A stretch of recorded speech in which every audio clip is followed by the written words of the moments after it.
Hello and welcome back students. This is a video lecture on the course syllabus of Gondwana University, Bachelor's in Computer Science, second year, semester 4, data structures.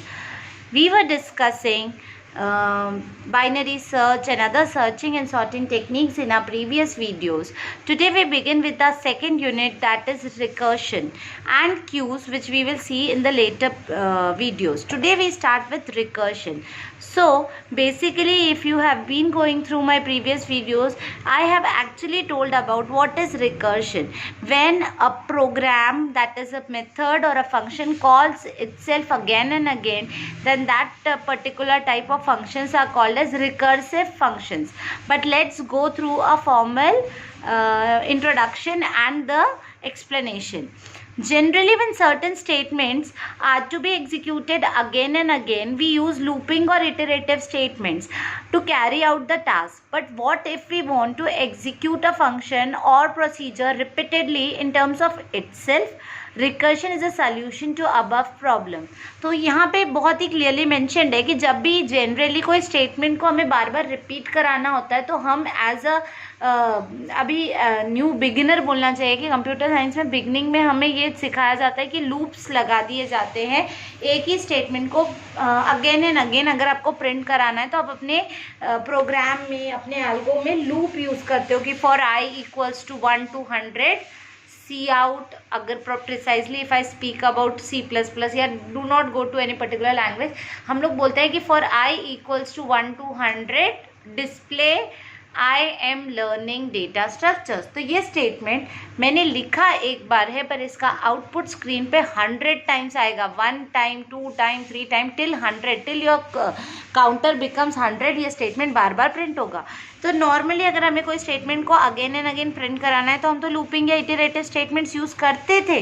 But अब बात हो रही है कि अगर किसी function या किसी प्रोसीजर को उसी की डेफिनेशन में उसे बार बार कॉल करना हो तो वो आप रिकर्शन लगा सकते हो और उसे एक रिकर्सिव फंक्शन कह सकते हो. तो basically the definition is calling the function to itself is called recursion.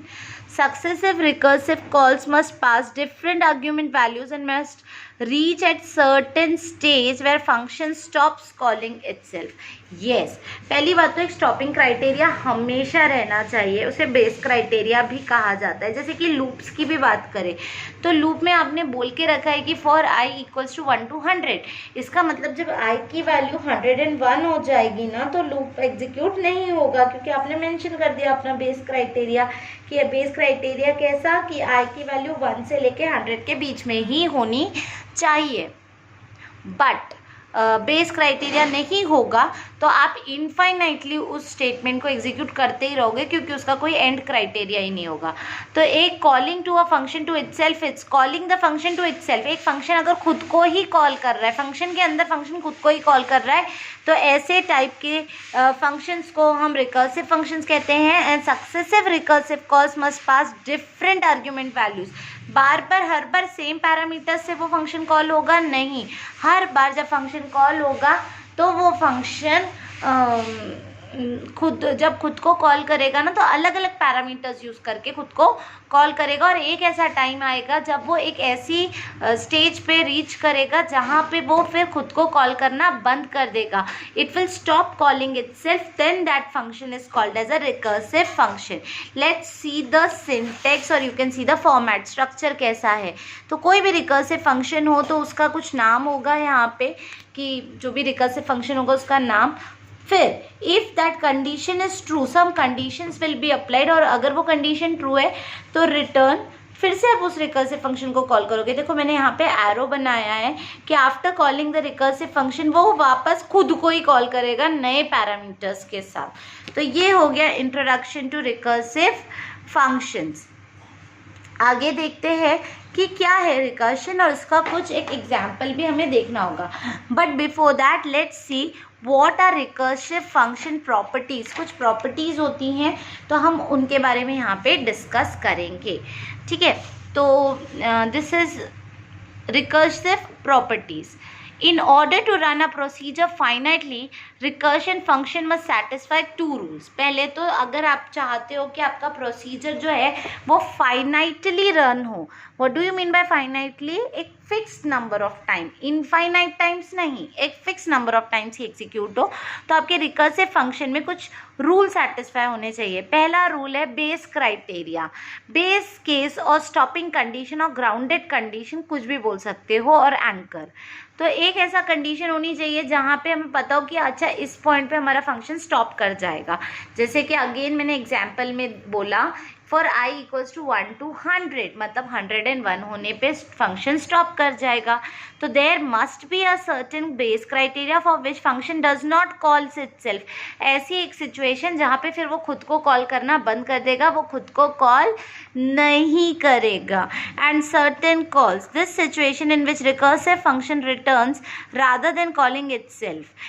If the statement must be used somewhere in the recursive procedure to force method to return without the recursive call being executed. तो जब base criteria या stopping criteria पे हम पहुंच जाते हैं तो वो खुद को कॉल करना भी बंद कर देगा। Condition is an essential part of recursive definition and in case of absence it would lead to an infinite loop. और अगर आपने ना कोई बेस क्राइटेरिया नहीं रखी है तो आपका ना इनफाइनाइट लूप में चला जाएगा प्रोग्राम। समझ में आया? ठीक है। दूसरा एक रूल होता है, वो होता है मेकिंग प्रोग्रेस। ये तो और ज़्यादा इम्पॉर्टेंट है। अगर आपने लूपिंग ध्यान से पढ़ी होगी ना तो ये आपको बहुत इजीली समझेगा। प्रोग्रेस होना भी ज़रूरी है। समझो मैंने लूप चलाया, इनिशियली मैंने i की वैल्यू 1 बोल दी और फिर बोला कि 1 से 100 तक लूप चलाओ। पहली बार i की वैल्यू 1 है, लूप चल जाएगा। फिर नेक्स्ट टाइम i की वैल्यू 1 है, लूप चल जाएगा। थर्ड टाइम भी i की वैल्यू 1 है। i की वैल्यू को 1 से 2 पहुंचाना यानी प्रोग्रेस करवाना, उसके लिए एक स्टेटमेंट हम यूज़ करते हैं i प्लस प्लस, यानी i को नॉट नेसेसरी बाय +1, कुछ लोग i+5 भी लिखते हैं, i+10 भी, यानी वो 10 के लूप्स में बढ़ेगा। जो भी है that doesn't makes any difference, but what I am trying to say कि आपको अपनी करंट कंडीशन से आगे तो बढ़ना ही पड़ेगा ना, नहीं तो आप कभी बेस क्राइटेरिया तक पहुंचोगे ही नहीं। जैसे कि इसका सिंपल एग्जांपल हुआ कि आप अपने घर से निकले और आपको कहा गया है कि जब तक आप रेस में पार्टिसिपेट करते हो, that would be a better example कि आप रेस में पार्टिसिपेट कर रहे हो, आपको एक फिनिश लाइन दी जाती है कि आपको ये फिनिश लाइन तक पहुंचना है। सपोज आप वो स्पून और लेमन वाली रेस में पार्टिसिपेट कर रहे हो, तो आप क्या करते हो, अपने स्पून पे लेमन रखते हो और आपको फिनिश लाइन भी दे दी। फिनिश लाइन नहीं होती तो सारी ज़िंदगी आप उस लाइन पे चलते ही जाते, तो कहीं ना कहीं तो फिनिश लाइन बनाई जाती है जहाँ पे जाके you have to stop, that is base criteria. But what if my participant is not walking only, तो उसकी रेस कभी ख़त्म ही नहीं होंगी क्योंकि वो हमेशा स्टार्ट लाइन पे खड़ा रहेगा और स्टॉप तो उसको तब करना है ना जब वो बेस लाइन पे पहुंचेगा, तो वो तो बेचारा बेस लाइन पे पहुंचेगा नहीं क्योंकि वो प्रोग्रेस ही नहीं कर रहा है। तो ऐसा हो गया गड़बड़। तो आपको आपके लूप को ना, या जो भी आपका रिकर्सिव फंक्शन में जो आप कंडीशंस डाल रहे हो उनको प्रोग्रेस भी देना है, so that some day they reach the whatever say base criteria. Each time the function calls to itself, the new value must be closer to base criteria, मतलब अपनी base criteria के करीब जाना है आपको। That is progress should be towards the base case. By calling a function to call itself, it solves a smaller version of its original problem. For example, factorial में देखो क्या लिखा है, n into n-1 factorial। ये मैंने last class में भी आपको समझाया था कि अगर मुझे 5 का फैक्टोरियल कैलकुलेट करना है तो what I will do, 5 into 4 into 3 into 2 into 1. How do you calculate a factorial? You multiply that number by all its smaller numbers. That is the procedure for calculating a factorial. देखो यहाँ पे अगर हम लिख रहे हैं कि 5 factorial, how do you calculate 5 factorial? 5 into 4 into 3 into 2 into 1. ठीक है, ये है 5 factorial, सबको पता है फैक्टोरियल ऐसे ही निकाला जाता है। अब क्या हो रहा है, या तो आप 5 into 4 into 3 into 2 into 1 बहुत आसानी से आप सब कर सकते हो। Answer is 125। 4 जा 20, 20 into 3 60, 60 into 2 120, 120 into 1 is 125। Factorial 120 होता है, ये सबको पता है। पर मैंने 45 फैक्टोरियल पूछ लिया, तो इतना स्मार्ट तो कोई नहीं है कि 45 का फैक्टोरियल मुझे बता पाएगा, because it will be 45 into 44 into 43 into 42 into dot dot dot कब तक आना है, 1 तक आना है। ठीक है, आप मुझे बताओ 45 इंटू 44 करोगे, फिर 44 इंटू 43 करोगे, ये एक तरीका हो गया। सेकेंड वे हो जाता है कि 45 को मल्टीप्लाई कर दो 44 के फैक्टोरियल के साथ, समझा? ये पूरा हो गया 44 का फैक्टोरियल। अब बोलोगे मुझे तो नहीं पता 44 का फैक्टोरियल क्या है, मुझे भी नहीं पता 44 का फैक्टोरियल क्या है, टेंशन ना लो, उसको कर दो 44 इंटू 43 का फैक्टोरियल। आप बोलेंगे कि 43 का फैक्टोरियल भी नहीं पता, किसी को नहीं पता, so what do we will do, 43 को एज इट इज़ लिख दो और फिर लिखो 45 इंटू 44 इंटू 43 इंटू 42 फैक्टोरियल। ऐसा कब तक चलता रहेगा, जब तक हम 1 फैक्टोरियल पे नहीं आएंगे। और सबको पता है कि 1 फैक्टोरियल 1 ही होता है, और जब वहाँ हमें 1 फैक्टोरियल की वैल्यू हम 1 से रिप्लेस करेंगे, फिर हम बैक ट्रैकिंग सॉर्ट ऑफ बोलो या रिवर्स डायरेक्शन में आएंगे और आंसर कैलकुलेट कर लेंगे। बट ये कर क्या रहा था, 45 का फैक्टोरियल निकालने के लिए मुझे 44 का फैक्टोरियल निकालना है। यानी अगर फैक्टोरियल निकालने का कोई फंक्शन होता तो वो फंक्शन अपने अंदर वापस फैक्टोरियल के फंक्शन को कॉल करता है, और ऐसे टाइप के फंक्शंस को हम रिकर्सिव फंक्शंस कहते हैं। ठीक है, अब बात कर लेते हैं, एक recursive function is like any other function, each time recursion statement occurs it loads and executes another copy of specified function. In short, ये सिंपली क्रिएट करता है एक instance of a newly called function in memory and starts executing. वो खुद को ही call करता है, पर खुद की एक और एक कॉपी को कॉल करता है, खुद के एक और एक इंस्टेंस को कॉल करता है। ठीक है, अब ये जो है ना tail recursion and all is not so important, but I am just reading because it's a part of the book. तो reading and understanding is never wrong.